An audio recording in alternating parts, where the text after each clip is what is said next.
What happens when the man who plays Jesus comes face to face with the Pope? Jonathan Roumie, the heart and soul behind The Chosen's portrayal of Christ, just lived through a moment that left even the most composed believers in awe. It wasn't just a handshake or a meeting, it was an emotional collision of art, faith, and divine timing. But before this moment of grace unfolded, something deeply intense was brewing behind the scenes. Filming the most heartbreaking scenes of Jesus' final days had already left the cast emotionally drained, and then came the Vatican. What happened next was so powerful, it brought Jonathan to tears. Let's take you inside that sacred, unforgettable encounter. Before the elegance of the Vatican, there was dust, sweat, and tears in Italy. Jonathan Roumie and the cast of The Chosen had been immersed in the most soul-crushing scenes of Jesus' crucifixion for 3 exhausting weeks. These weren't just scripted moments, they were emotional battles. Every scream, every tear, every silence captured on camera pulled the cast deeper into the pain of that historical sacrifice. Jonathan wasn't merely acting, he was carrying the emotional weight of portraying the most defining moment in Christian faith. Jesus' final hours. It's easy to watch a scene and forget what it takes to film it. But here, on the ancient grounds of Italy, where Mel Gibson's The Passion of the Christ was also filmed, something different was happening. The sacred atmosphere, the pressure of history, and the sheer responsibility of doing justice to this moment, it shook the entire cast. Jonathan himself described those days as emotionally grueling, almost sacred in their silence between takes. And it wasn't just the physical toll. Spiritually, Jonathan felt himself changed. There were moments when he walked off set unable to speak. He said he could feel the burden, not just of the nails or the thorns, but of every soul watching him. For an actor of faith, this wasn't just storytelling, this was a calling. So when the cameras finally stopped rolling and the team packed their gear, there was a strange silence, a pause, as if heaven itself had pressed a hand over the crew's shoulders. That's when the invitation arrived. An invitation that would lift them from the shadows of Golgotha and into the heart of the Vatican. The premiere of The Chosen. Season 5, Episode 4 was to be held in one of the most sacred halls of Christianity, and the team was invited to meet His Holiness, the newly elected Pope Leo XIV. For Jonathan Roumie, it wasn't just another premiere or a meet and greet with dignitaries. It felt like the closing of a circle, from portraying Christ's suffering to being embraced by the shepherd of the church. And as they left the hills of Italy behind, heading toward Vatican City, there was only one thing on their minds. Was this divine coincidence? Or something more? And so, they arrived in Rome. Not as celebrities, not as actors, but as pilgrims carrying the emotional weight of what they had just filmed. The halls of the Vatican loomed ahead, echoing centuries of prayers, tears, and sacred moments. And somewhere inside those walls, Jonathan would face a meeting that would leave him completely transformed. The air inside Vatican City was different, heavier, quieter, and charged with an almost otherworldly peace. As Jonathan Roumie and the cast of The Chosen walked through the historic gates, something shifted. The sounds of the outside world faded. The noise of crowds, the chaos of filming, the emotional scars from the crucifixion scenes, all of it seemed to melt into silence. Here, every step felt sacred. They weren't alone.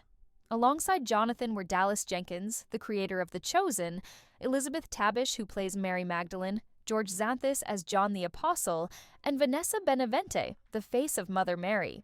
Each carried their own journey, their own relationship with faith and storytelling. And as they approached the Vatican press office, where the world would first hear about their experience, there was a quiet understanding among them. This wasn't just another publicity event, it was a spiritual milestone.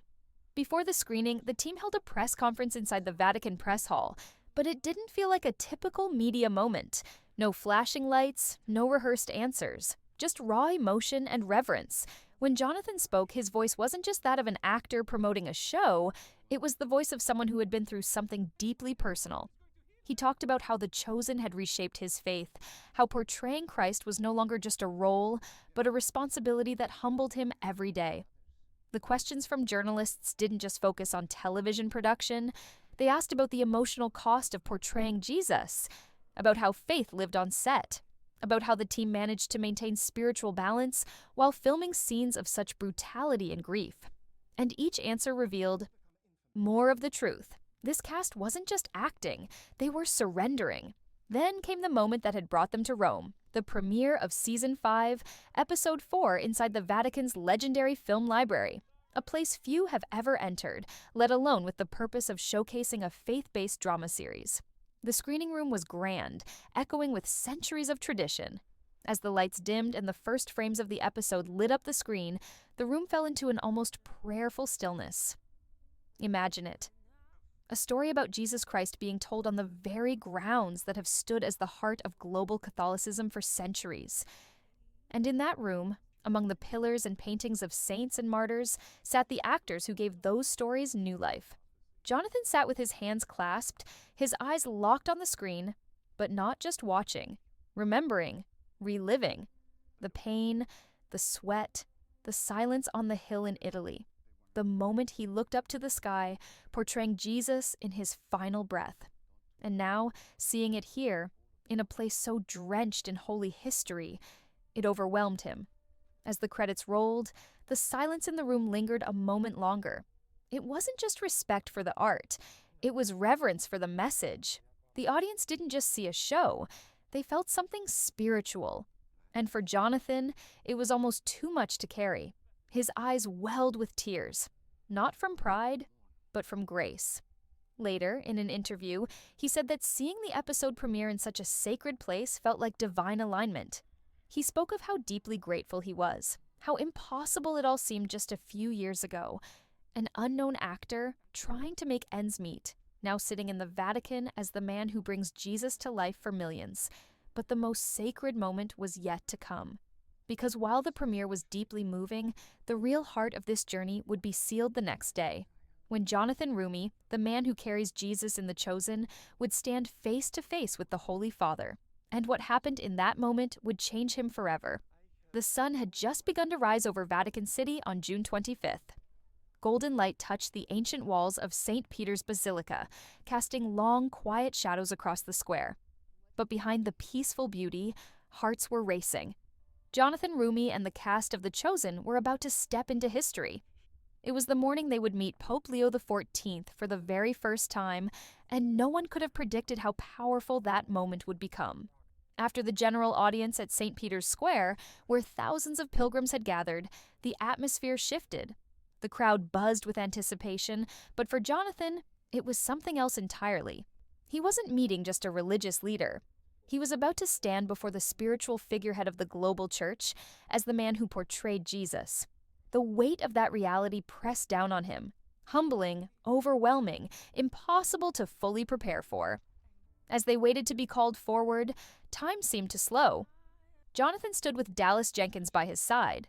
Behind them, Elizabeth, George, and Vanessa were equally silent, caught in their own mix of nerves and reverence. No cameras rolling, no scripts, just a sacred moment waiting to unfold. And then, his name was called. Jonathan stepped forward. In that instant, everything around him went quiet. The thousands watching, the grandeur of the basilica, even the voices of his castmates behind him. It all faded. Before him stood Pope Leo XIV, clothed in white, his face calm and open. Jonathan's hands trembled slightly as he reached out. Their eyes met, and something passed between them. Not words, not formality, but understanding. He introduced himself humbly. "I play Jesus in The Chosen," he said, but it wasn't a performance anymore. It was a confession, a prayer wrapped in humility. The Pope smiled gently. He took Jonathan's hand and held it firmly, offering not just a greeting, but a blessing. In that brief contact, Jonathan later said, he felt something spiritual, something beyond human language, a peace, a knowing. The team offered the Pope a gift, a complete set of The Chosen DVDs, a symbolic gesture from the cast and creators. While the Pope hadn't yet seen the series, his brother was reportedly a huge fan. And yet, there was no need for backstory. The presence of the cast, their sincerity, and the spirit they carried spoke louder than any show. But the moment didn't end with just a handshake. In a quiet voice, the Pope shared a few personal words with Jonathan, words not captured in detail for the public. but ones Jonathan described as deeply affirming. He said later that the Pope's message would stay with him forever. His voice broke when he recalled it in interviews. "It gave me strength," he said. "It reminded me why I do this." Then came a moment of levity, a flash of warmth between Dallas Jenkins and the Pope. When Dallas introduced himself, the Pope looked at Jonathan and then at Dallas and joked, "This is Jesus. You must be Judas." The room burst into soft laughter. Dallas smiled, responding, "I'm Protestant, but I'm making a show for everyone who loves Jesus." The Pope nodded in approval. Humor and holiness intertwined in that brief exchange, and it left everyone smiling through their tears. For Jonathan, however, the full weight of the encounter didn't hit him until hours later. In a quiet moment back at the hotel, he sat alone and wept. Not because of what was said, but because of what it meant. For a boy who once doubted his calling, for an actor who once struggled to pay rent, to now stand beside the Pope and be recognized for bringing Christ to the world, that was beyond his understanding. He called it divine timing, a moment that only God could have orchestrated. And when asked what it felt like, he simply said, "It felt like grace." This wasn't about fame. It wasn't about television. It was about faith. It was about what happens when someone gives their heart fully to a mission, not knowing where it will lead, and then finds themselves standing at the center of something eternal. And yet, the journey didn't end there. What Jonathan experienced next would reveal even deeper emotions, ones tied not just to his faith or his role, but to a deeply personal connection with the newly elected Pope.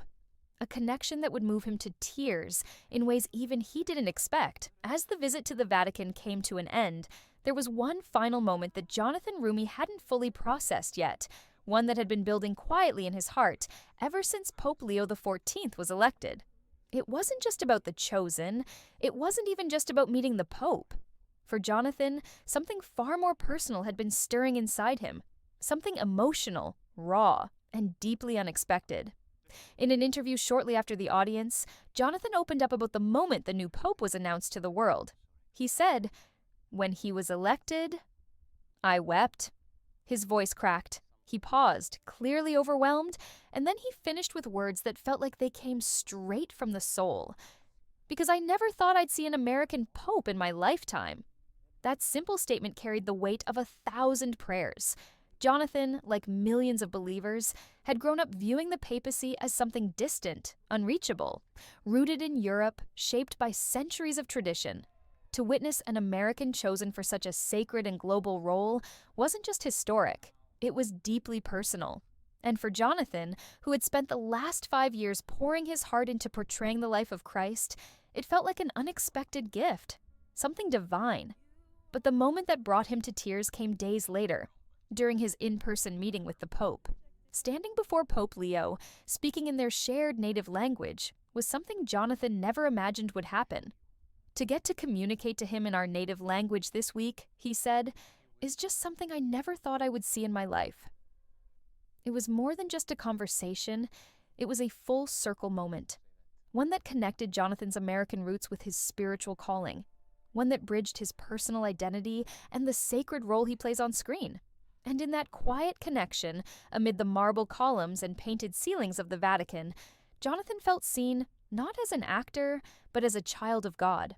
Later, in a heartfelt Instagram post, he poured his feelings out to his fans. "I'm still joyfully dazed and beyond humbled to have gotten to meet His Holiness Pope Leo XIII so early into his papacy, along with my castmates." He thanked the Pope for his kindness, charity, and serene countenance. But perhaps the most touching part came at the end, when he revealed just how much the Pope's personal words meant to him. "They gave me strength," Jonathan said, "and will stay with me forever." He didn't have to say more. The world saw it in his eyes, in his trembling voice, in the way he carried himself after the visit. This wasn't just another press tour. This was a sacred encounter. And for Jonathan Roumie, it was a moment of affirmation. Not just that the chosen matters, but that his journey, his faith, and his heart had been exactly where they needed to be all along. Some moments in life leave a mark so deep, they become part of your soul. For Jonathan Roumie, meeting Pope Leo XIV wasn't just an honor, It was a quiet miracle. After years of pouring his heart into portraying Jesus, after carrying the weight of faith through every scene, this meeting became a whisper from God, reminding him that his journey, his struggles, his sacrifices were not in vain. It wasn't fame, it wasn't recognition, it was grace. And in that sacred silence, standing before the Pope, Jonathan didn't just represent a show, he represented all of us who believe, who hope, and who follow the light. Because when faith meets purpose, heaven listens.